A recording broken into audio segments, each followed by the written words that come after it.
I still remember the exact sound, not the words first but the sound. A sharp snap of fingers right in front of my face like you'd call a dog that didn't know its place.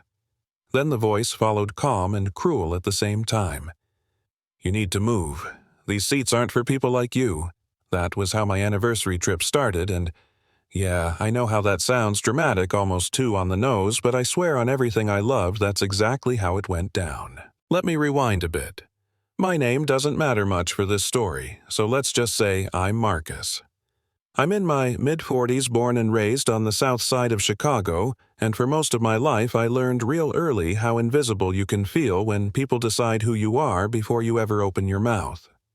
I was flying out of Kennedy Airport with my wife Renee, celebrating 20 years of marriage. 20 years of struggle, sacrifice, busted cars, overdraft fees, nights where dinner was whatever we could scrape together, and promises we made when nobody else believed in us. This trip was supposed to be our moment. No kids, no work calls, just us and a first-class seat we'd saved for, planned for, and paid for, fair and square. I wasn't dressed like what people expect first class to look like. No suit, no shiny shoes. Just a clean hoodie, soft fabric, comfortable, the kind of thing you wear when you've got nothing left to prove. Renee had on a simple coat, hair pulled back, calm smile on her face. We weren't flashy, and that apparently was our first mistake. At the check-in counter, the agent barely looked at us. She sighed like we were wasting her time, asked for passports without saying good morning, and when she scanned our tickets, her face changed. Not surprised, not impressed, just suspicious. "How did you pay for these?" she asked.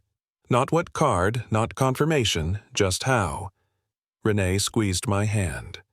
I felt her tense up, that old familiar feeling creeping in. I handed over the card. It cleared instantly, and the agent slid the boarding passes back like she was disappointed the machine didn't reject us. I should have known then that something was off, but I told myself to let it go.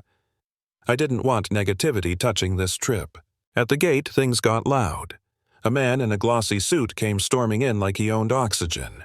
Talking on his phone, barking orders, cutting people off without a second thought. His assistant trailed behind, carrying designer bags like they were groceries. The gate agent lit up when she saw him, suddenly all smiles and energy. I later learned his name was Bradley Pierce. Old money, new attitude, the kind of guy who never hears the word no because everyone's too scared to say it. Bradley wanted row 1. Our row. He said it loudly, made sure everyone heard. "I need space," he said.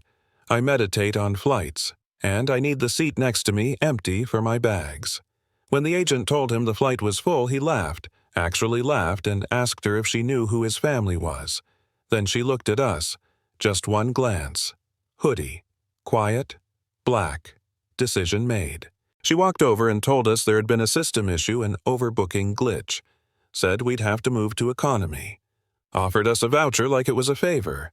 Renee stood up, voice shaking, but strong, asked why we were the ones being moved when we'd checked in first. The agent's tone shifted fast. Cold. Sharp. "Sir, ma'am, don't make this difficult." Bradley chimed in from behind her, smiling. "Take the deal," he said. "You'll survive back there." That's when he snapped his fingers.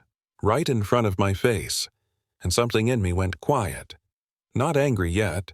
Just focused. I agreed to move. Renee looked at me like I'd lost my mind, but I whispered, "Trust me." Because sometimes the loudest power move is letting someone think they've won. We boarded last. Walked past, first class, past Bradley, stretched out in my seat, his bag on my wife's chair, champagne already in his hand. He raised the glass at us. "Cheers," he said. "Enjoy the cheap seats." The flight attendant blocked the aisle, told me to keep moving when I asked to speak to the captain. I sat down in row 26, stained carpet-cramped legs, Renee fighting tears. And then I sent one text, just one. 5 minutes later, the engines powered down. 10 minutes later, the captain came out of the cockpit and didn't stop at first class. Didn't even glance at Bradley. He walked all the way back to us. Took off his hat, asked my name. When I answered, his posture changed. Completely. He apologized.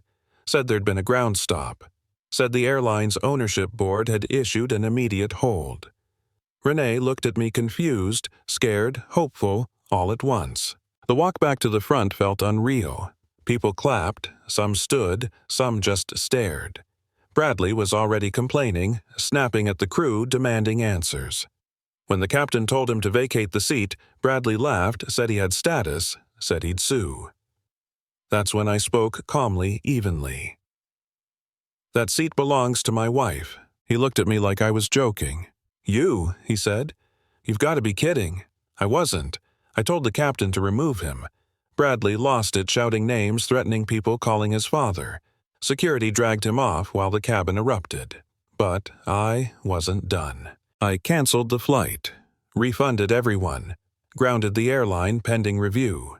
Because if a system lets money bully dignity, it's broken deeper than seating charts. By the time we left the gate, the airline's operations were frozen nationwide. The agent who moved us was escorted away. Bradley's family empire unraveled fast when audits started rolling in. Funny how fragile power gets when the spotlight turns on. 6 months later, that airline doesn't exist anymore. A new one does. Different name, different rules, no VIP overrides, no silent bullying. One rule behind every counter. Respect first, always. Renee and I finally took that trip, private, quiet, peaceful. And sometimes we talk about that moment, the finger snap, the assumption, the arrogance. Here's what I learned. People don't judge you by who you are. They judge you by what makes them feel safe. And when you don't fit their picture, they try to shrink you. But power isn't loud. It doesn't need to snap its fingers. It waits. It watches. And when it moves, it changes everything. So I want to know what you think. Did I go too far? Was grounding the flight justice or revenge? Have you ever been judged, underestimated, pushed aside because someone thought you didn't belong? Drop your story in the comments. Let's talk about it.